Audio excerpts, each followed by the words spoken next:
It's early morning in the largely African-American neighborhood of South Los Angeles, and a line of unemployed people is forming outside the local job training center. Teenagers Derek Trainer and Hassan Williams have spent months searching for work without success. I applied at many places and nothing, no callbacks, no nothing. Well, it's kind of hard because, I filled out a couple applications and nothing went through, but I'm just waiting. The depth of unemployment in African-American communities is staggering. The national unemployment rate is 9.6%, but for African-Americans, it is 16%. White American men aged 20 and older suffer joblessness at 8.7%. For black men, it's 17.3%. And more than 45% of black youths between 16 and 19 are out of work. High black unemployment has many roots: a legacy of impoverishment, loss of industrial jobs, racism, and poor quality education, as well as high rates of crime, drug use, and incarceration. Darren Turner spent 17 years in prison before turning to religion and starting a family. But he's been unemployed for the past 2 years. You always ask the question, hey, why me?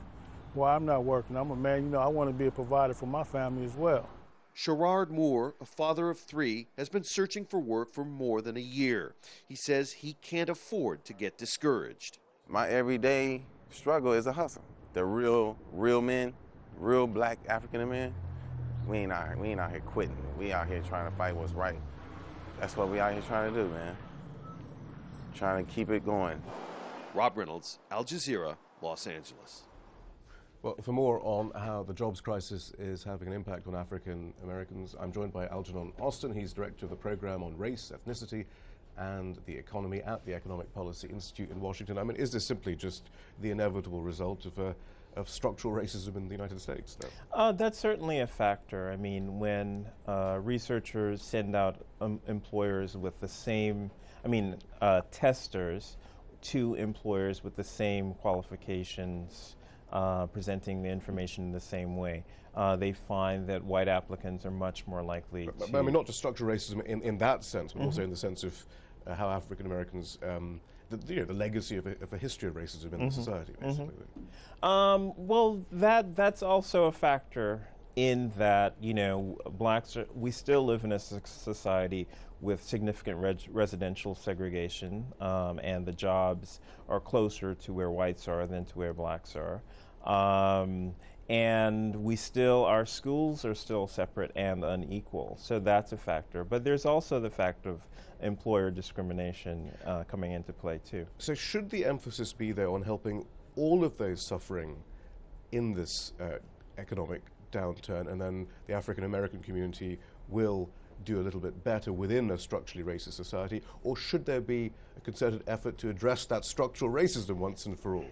Both, and both are absolutely necessary because without significant job creation for all, blacks will not see significant job creation. The highest employment rate for blacks was in the year 2000, and that was after the economic boom of the late 1990s. So that's necessary, but it's not sufficient.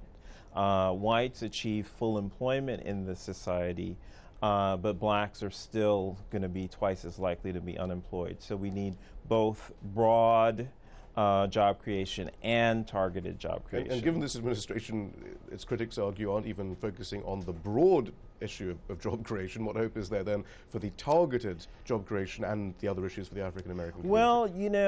Well, there are currently about 11 million people who are...